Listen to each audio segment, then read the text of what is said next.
కొత్త పార్టీ వస్తే మాకేమన్నా మంచి జరుగుతుందేమో, మరి కేసీఆర్ సార్ 2000 ఇస్తా అంటుండు, ఈయన 4000 ఇస్తా అన్నాడు కదా అని చెప్పి ఆలోచనతో ఓట్లు వేసినటువంటి వాళ్ళు కూడా ఉన్నారు. కానీ ఇలా సంవత్సరం అయిపోయింది, ఒక్కొక్క ఆడబిడ్డకి 2000 వస్తున్న వాళ్ళకు 4000 ఇస్తా అని ఇయ్యలేదు ఈ ప్రభుత్వం. కాబట్టి ఒక్కొక్క ఆడబిడ్డకి ఈ ప్రభుత్వం 24,000 రూపాయలు అప్పుబడి ఉందని చెప్పి నేను తెలియజేస్తా ఉన్నా.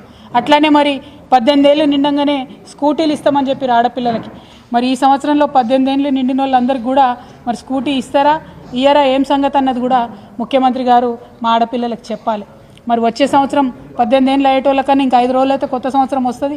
మరి కనీసం కొత్త సంవత్సరం కానుక అన్న తక్షణమే ఆడపిల్లలకు 18 ఏళ్ళు నిండినటువంటి వాళ్లకు స్కూటీలు రిలీజ్ చేయాలని చెప్పి మేము ఈ ప్రభుత్వాన్ని డిమాండ్ చేస్తూ ఉన్నాం. నిజంగా మహిళలను నమ్మించి మోసం చేసినటువంటి సర్కారుగా ఈ సర్కారుని అభివర్ణించవచ్చు, ఒక మనసు లేని సర్కారుగా అభివర్ణించవచ్చు.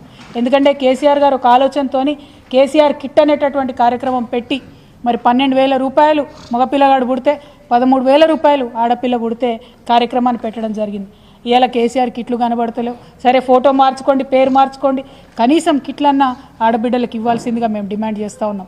ఎందుకోసం అడుగుతూ ఉన్నామంటే కేసీఆర్ గారు ఒక మంచి నిర్ణయంతో ప్రభుత్వ ఆసుపత్రులలోనే ప్రసవాలు జరగాలి, ప్రైవేట్ హాస్పిటల్కి పోతే ఇల్లు గుల్లయ్యేటటువంటి పరిస్థితి ఉందని చెప్పి ఈ కార్యక్రమాన్ని పెట్టింది. కానీ మొన్నొచ్చిన డేటా చూస్తే మళ్ళా తెలంగాణ వ్యాప్తంగా ప్రైవేట్ హాస్పిటల్లో డెలివరీలు ఎక్కువైతున్నాయనేటటువంటి విషయాన్ని కూడా గమనించినాం. అదేవిధంగా నిన్నగాక మొన్న పోలీసు వాళ్ళు రిపోర్ట్ ఇచ్చిండ్రు, 40% పెరిగింది క్రైమ్ రేటు, 40%. అందులో కిడ్నాప్ రేట్లు పెరిగినాయి. అక్కడ ఒక పోలీస్ ఆయన చెప్తా ఉన్నారు, మేము ఎక్కువ కేసులు నమోదు చేస్తున్నాం కాబట్టి పెరిగినాయట. మీరు ఎంత ఎక్కువ కేసులు నమోదు చేసినా ఒక సంవత్సరంలో 5% పెరుగుతుండొచ్చు, కానీ ఏకంగా 40% క్రైమ్ రేటు పెరిగిందంటే అది కేవలం ఈ సర్కారు మహిళల పట్ల చూపిస్తున్నటువంటి నిర్లక్ష్యానికి నిదర్శనంగా కనబడుతూ ఉంది.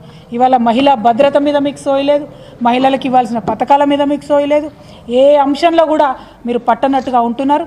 దీన్ని మహిళలు చూస్తూ ఊరుకోరు, ఖచ్చితంగా ప్రశ్నిస్తామని చెప్పి ఈ సందర్భంగా తెలియజేస్తున్నాం. ఇంత మనసు లేకుండా మహిళలకు ఇచ్చిన మాటలకు మోసం చేస్తూ ఉన్నారు.